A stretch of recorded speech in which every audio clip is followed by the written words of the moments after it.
ಸರ್ಕಾರಕ್ಕೆ ಅದ್ರ ಬಗ್ಗೆ ಕಾಳಜಿನೇ ಇಲ್ಲ.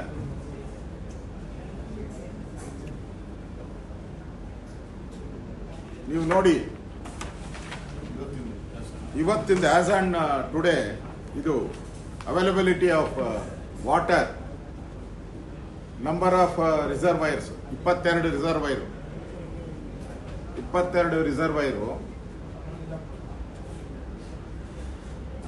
2026 ಈಗ ಎಲ್ಲಾ ರಿಸರ್ವೈರ್ ಸೇರಿಸಿ 66.099 TMC. ಆಲ್ 22 ಡ್ಯಾಮ್ಗಳದು.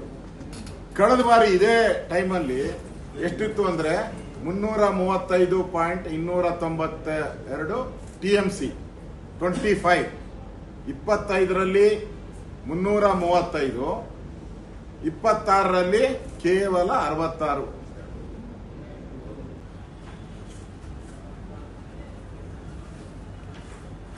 ಅಕ್ರಮ ನಡೀತಾ ಇದೆ, ಅವ್ಯವಹಾರ ನಡೀತಾ ಇದೆ.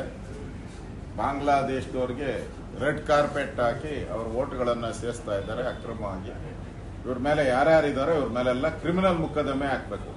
ಯಾರು BLA 2ಗಳಿದ್ದಾರೆ, ಸರ್ಕಾರಿ ಅಧಿಕಾರಿಗಳಿದ್ದಾರೆ, ಈ ಸರ್ಕಾರಿ ಅಧಿಕಾರಿಗಳನ್ನೆಲ್ಲ ಕೂಡಲೇ ಬಂಧಿಸಬೇಕು, ಅವ್ರನ್ನೆಲ್ಲ ಜೈಲಿಗೆ ಕಳಿಸ್ಬೇಕು, ಅವ್ರ ಮೇಲೆ ಕಠಿಣ ಕ್ರಮಗಳನ್ನ ತೆಗೆದುಕೊಳ್ಬೇಕು.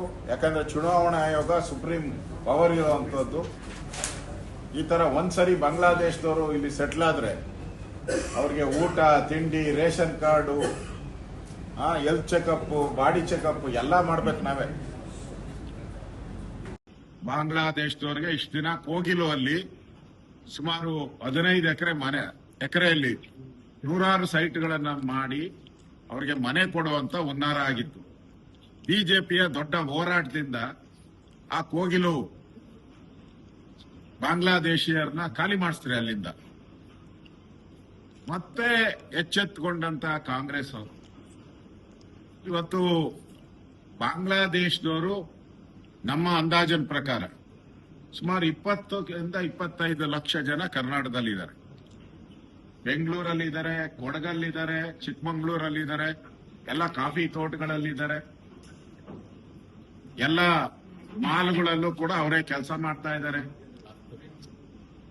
ಅವ್ರಿಗೆ 2002 ಕರೆಕ್ಟ್ 2002 ವೋಟರ್ ಲಿಸ್ಟ್ ಏನಿದೆ, 2002 ವೋಟರ್ ಲಿಸ್ಟ್, ಆ ವೋಟರ್ ಲಿಸ್ಟ್ ಅಲ್ಲಿ ಅವರು ಹೆಸರಿರಲ್ಲ. ಅವ್ರ ಅಪ್ಪಂದು ಹೆಸರಿರಲ್ಲ, ಅವ್ರ ಅಮ್ಮಂದು ಇಲ್ಲ, ಅವ್ರ ಅತ್ತೆದು ಇಲ್ಲ, ಮಾವಂದು ಇಲ್ಲ, ಅವ್ರ ಅಜ್ಜಿದು ಇಲ್ಲ. ಈಗ SIR ನ ನಿಬಂಧನೆಗಳನ್ನ ಗಾಳಿ ತೂರಿ SIR ಮಾಡ್ತಾ ಇರೋದು 20 ವರ್ಷ ಆದ್ಮೇಲೆ. ದೇಶದ ಭದ್ರತೆ ದೃಷ್ಟಿಯಿಂದ ಮತ್ತು ಪ್ರಜಾಪ್ರಭುತ್ವದ ರಕ್ಷಣೆ, ಸಂವಿಧಾನದ ರಕ್ಷಣೆ ಮಾಡುವಂತ ದೃಷ್ಟಿಯಿಂದ ಮಾಡ್ತಾ ಇರುವಂತ ಒಂದು ಕಾರ್ಯ. ಬಾಂಗ್ಲಾದೇಶದವರಿಗೆ ಸ್ಪೆಷಲ್ ಟ್ರ್ಯಾಕ್ ಅನ್ನ MG ರೋಡ್ ಅಂದ್ರೆ ಈ ತರ ಇದೆಯಲ್ಲ ರೋಡ್, ಏನೋ ಹೈವೇ, ನ್ಯಾಷನಲ್ ಹೈವೇ ತರ ಕ್ರಿಯೇಟ್ ಮಾಡಿದ್ದಾರೆ ಬಾಂಗ್ಲಾದೇಶದವ್ರಿಗೆ. ಎಲ್ಲ ಮಸೀದಿಗಳ ಮುಂದೆ, ಹಜ್ ಭವನಗಳ ಮುಂದೆ, ಶಾದಿ ಭಾಗ್ಯ ಮಾಲು, ಶಾದಿ ಭಾಗ್ಯ ಅಲ್ಲಿ ಇವತ್ತು ರಾಜಾರೋಷವಾಗಿ ಯಾರು ಸರ್ಕಾರದಿಂದ ನೇಮಕ ಆಗಿದ್ದಾರೆ, BLA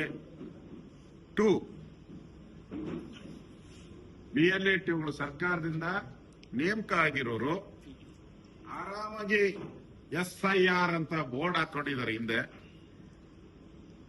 ಅದ್ರ ಹಿಂದೆ ಮಸೀದಿ ಇದೆ, ರೋಡಲ್ಲಿ ಮುಂದೆ ಮಸೀದಿ ಮುಂದೆ ಕೂತಿದ್ದಾರೆ ರೋಡಲ್ಲಿ.